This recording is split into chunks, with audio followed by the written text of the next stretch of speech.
in there, turn it, and then loosen up the blades. And that's all it takes to unclog That's it.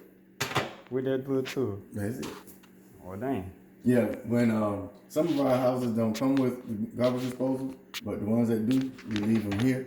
Mm-hmm. And when they do the walkthrough, they're supposed to instruct y'all on that. But you know what I'm saying? If they don't, nobody knows what that is for, and they just leave it there like y'all said, right?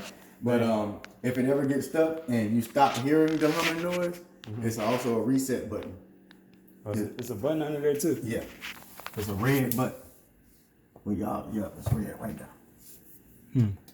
So if it ever gets clogged and you got about a 10-second window from when the blades are stuck and the motor is shut down because it won't move.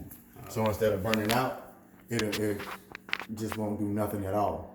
But when I read in the work order, y'all said it's working, but it's not turning. Yeah. I say it's just stuck. So, but if it ever stop, if you don't hear the hum, just press that reset button, and that reset button will bring the engine back current and loosen it up. Wow. Okay.